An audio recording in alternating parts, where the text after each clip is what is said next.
എല്ലാവർക്കും നമസ്കാരം. പുതിയൊരു വീഡിയോയിലേക്ക് എല്ലാവർക്കും സ്വാഗതം. ഇന്നത്തെ റെസിപ്പി നല്ല സോഫ്റ്റ് ആയിട്ടുള്ള ഇഡ്ഡലിയുടെ റെസിപ്പിയാണ്. അപ്പോൾ ഇഡ്ഡലിയൊക്കെ ചെയ്ത് നോക്കിയിട്ട് ശരിയാകുന്നില്ലെങ്കിൽ ഈ ഒരു റെസിപ്പി ട്രൈ ചെയ്ത് നോക്കുക. നിങ്ങൾക്ക് തീർച്ചയായിട്ടും നല്ല സോഫ്റ്റ് ആയിട്ടുള്ള ഇഡ്ഡലി ചെയ്തെടുക്കാൻ പറ്റും. അപ്പോൾ വളരെ സിമ്പിളായിട്ടുള്ള ഒരു റെസിപ്പിയാണ്.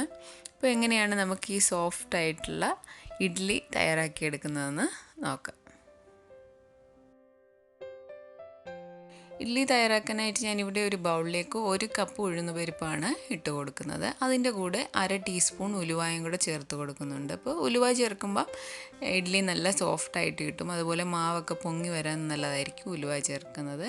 1/2 ടീസ്പൂൺ ഇട്ട് കൊടുത്താൽ മതി. അതിനകത്തിലേക്ക് വെള്ളം ഒഴിച്ച് 3-4 പ്രാവശ്യം നന്നായിട്ട് വെള്ളമൊക്കെ ഒന്ന് ക്ലീൻ ആകുന്നിടം വരെ നന്നായിട്ടൊന്ന് കഴുകിയെടുക്കാം.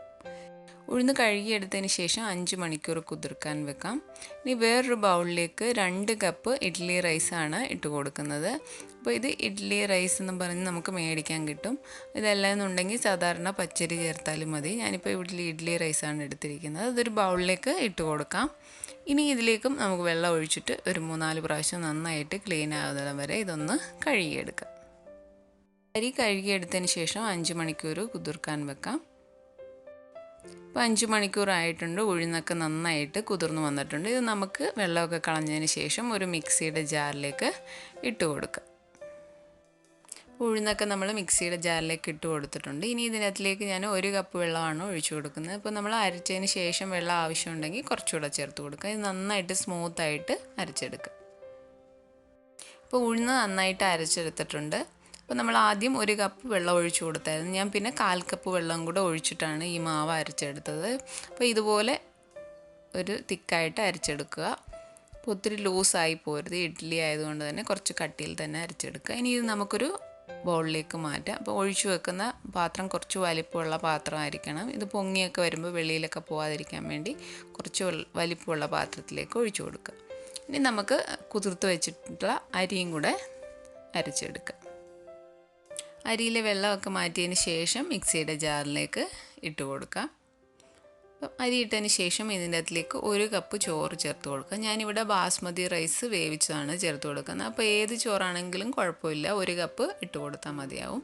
അതിൻ്റെ കൂടെ ആവശ്യത്തിന് വെള്ളം. ഞാനിപ്പോൾ ആദ്യം ഒഴിച്ചു കൊടുക്കുന്നത് 1.5 കപ്പ് വെള്ളമാണ്. അപ്പോൾ നമ്മൾ അരച്ചതിന് ശേഷം വെള്ളം വേണമെങ്കിൽ പിന്നീട് ചേർത്ത് കൊടുക്കാം. അപ്പോൾ അരി അരയ്ക്കുമ്പോൾ കുറച്ച് തരിയായിട്ട് വേണം അരച്ചെടുക്കാൻ. ഒത്തിരി അങ്ങ് സ്മൂത്തായി പോകരുത്. ഇപ്പം അരി അരച്ചെടുത്തിട്ടുണ്ട്. അപ്പോൾ നമ്മൾ ഇഡ്ഡലിക്ക് വേണ്ടി അരി അരയ്ക്കുമ്പോൾ കുറച്ച് തരിയായിട്ട് തന്നെ അരി അരച്ചെടുക്കണം. ഒത്തിരി അങ്ങ് സ്മൂത്തായി പോകരുത്. അപ്പോൾ ഇതിൻ്റെ അകത്തിലേക്ക് വെള്ളം ചേർത്ത് കൊടുത്ത് ഞാൻ ആദ്യം 1.5 കപ്പ് വെള്ളം ചേർത്ത് കൊടുത്തു. പിന്നീട് ഒരു 1/4 കപ്പ് വെള്ളം കൂടെ ഒഴിച്ചു കൊടുത്തിട്ടാണ് അരച്ചെടുത്തത്. ഇനി നമ്മൾ ഉഴുന്നരച്ച് വെച്ചിരിക്കുന്ന പാത്രത്തിലേക്ക് ഒഴിച്ചു കൊടുക്കാം. അപ്പോൾ ഇഡ്ഡലിക്ക് വേണ്ടി നമ്മൾ മാവ് അരയ്ക്കുമ്പോൾ ഒത്തിരി അങ്ങ് കട്ടിയായി പോകരുത്, ഒത്തിരി തിന്നുമായി പോകരുത്. ഒരു മീഡിയം തിക്കായിട്ടുള്ള മാവായിരിക്കണം. അപ്പോൾ നമ്മൾ മാവ് രണ്ടും കൂടെ ഒഴിച്ചു വെച്ചതിന് ശേഷം നന്നായിട്ട് ഒരു തവി വെച്ചോ കൈ വെച്ചോ നന്നായിട്ട് മിക്സ് ചെയ്യുക. അപ്പോൾ നമ്മൾ കൈ വെച്ചൊക്കെ മിക്സ് ചെയ്യുമ്പോൾ മാവൊക്കെ കുറച്ചുകൂടെ പെട്ടെന്ന് പൊങ്ങി വരും. ഇനി ഇത് നമുക്ക് അടച്ചു വെച്ചതിന് ശേഷം ഒരു 8 മുതൽ 10 മണിക്കൂർ വരെ പൊങ്ങാൻ വെക്കാം. ഇപ്പോൾ മാവൊക്കെ നന്നായിട്ട് പൊങ്ങി വന്നിട്ടുണ്ട്. ഞാനൊരു 10 മണിക്കൂർ മാവ് പൊങ്ങാൻ വെച്ചിട്ടുണ്ടായിരുന്നു. അപ്പോൾ തണുപ്പുള്ള സ്ഥലത്തൊക്കെ താമസിക്കുന്നവർക്ക് മാവൊക്കെ പൊങ്ങി വരാൻ കുറച്ച് താമസമായിരിക്കും. അപ്പോൾ അങ്ങനെയുള്ളവർ ഓവൻ്റെ അകത്തിൽ ലൈറ്റൊക്കെ ഇട്ട് വെച്ചിട്ട് മാവ് വെച്ച് കൊടുത്താൽ കുറച്ചുകൂടെ പെട്ടെന്ന് മാവൊക്കെ പൊങ്ങി വരും. അപ്പോൾ ഞാൻ ഇതിൻ്റെ അകത്തിലെ പകുതി മാവ് വേറൊരു ബൗളിലേക്ക് മാറ്റുകയാണ്. ഇനി ഇതിൻ്റെ അകത്തിലേക്ക് ആവശ്യത്തിന് ഉപ്പ് ചേർത്ത് നന്നായിട്ട് മിക്സ് ചെയ്യാം. അപ്പോൾ ബാക്കിയുള്ള മാവ് ഉപ്പിടാതെ നമുക്ക് ഫ്രിഡ്ജിൽ സൂക്ഷിക്കാവുന്നതാണ്. പിന്നീട് നമുക്ക് ആവശ്യമുള്ളപ്പോൾ എടുത്തിട്ട് ഉപ്പിട്ട് ഉപയോഗിക്കാവുന്നതാണ്. ഇപ്പം നമ്മൾ മാവെല്ലാം ഉപ്പൊക്കെ ഇട്ട് മിക്സ് ചെയ്തെടുത്തിട്ടുണ്ട്. ഇത് നമുക്ക് മാറ്റി വെക്കാം. ഇനി നമുക്ക് ഇഡ്ഡലി തയ്യാറാക്കാനുള്ള ഇഡ്ഡലി തട്ടിൽ കുറച്ച് എണ്ണ തേച്ച് കൊടുക്കാം. അപ്പോൾ ഇങ്ങനെ എണ്ണ ബ്രഷ് ചെയ്ത് കൊടുക്കുമ്പോൾ പിന്നീട് നമ്മൾ ഇഡ്ഡലി പുഴുങ്ങി എടുത്തിട്ട് ഇളക്കാൻ നേരത്ത് ഒട്ടിപ്പിടിക്കാതെ ഈസി ആയിട്ട് ഇളക്കിയെടുക്കാൻ പറ്റും. ഇനി നമുക്ക് ഇതിനകത്തിലേക്ക് തയ്യാറാക്കിയ മാവ് ഒഴിച്ചു കൊടുക്കാം. അപ്പോൾ മാവെല്ലാം നമ്മൾ ഒഴിച്ചു കൊടുത്തിട്ടുണ്ട്. ഇനി ഇത് പുഴുങ്ങിയെടുക്കണം. അതിനായിട്ട് ഒരു പാത്രത്തിൽ ഒരു 4 കപ്പ് വെള്ളം വെച്ച് നന്നായിട്ട് തിളപ്പിച്ചിട്ട് അതിൻ്റെ അകത്തിലേക്ക് നമ്മൾ ഒഴിച്ചു വെച്ച് മാവിൻ്റെ തട്ട് വെച്ച് കൊടുക്കുക. എന്നിട്ട് അടച്ചു വെച്ചതിന് ശേഷം ഇത് 10 മിനിറ്റ് ഒരു മീഡിയം ടു ഹൈ ഫ്ലെയിമിലിട്ട് നമുക്കിതൊന്ന് പുഴുങ്ങിയെടുക്കാം. ഇപ്പോൾ 10 മിനിറ്റ് ആയിട്ടുണ്ട്. ഇപ്പോൾ ഇഡ്ഡലിയൊക്കെ നന്നായിട്ട് വെന്ത് വന്നിട്ടുണ്ട്. ഇനി ഇത് 1 മിനിറ്റ് നമുക്ക് തണുക്കാൻ വെക്കാം.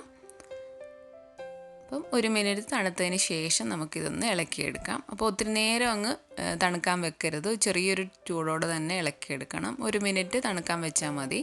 അപ്പം കണ്ടില്ലേ, ഇഡ്ഡലിയൊക്കെ നല്ല സോഫ്റ്റായിട്ടുള്ള ഇഡ്ഡലിയാണ്.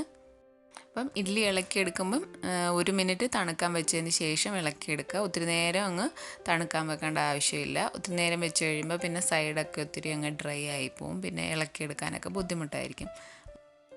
ഇങ്ങനെ നല്ല സോഫ്റ്റായിട്ടുള്ള ഇഡ്ഡലി റെഡിയായി. അപ്പോൾ നമുക്ക് ബ്രേക്ക്ഫാസ്റ്റിനൊക്കെ നല്ല സാമ്പാറും ചട്നിയൊക്കെ കൂട്ടി കഴിക്കാൻ പറ്റിയ നല്ല ടേസ്റ്റി ആയിട്ടുള്ള സോഫ്റ്റായിട്ടുള്ള ഇഡ്ഡലിയുടെ റെസിപ്പിയാണ്.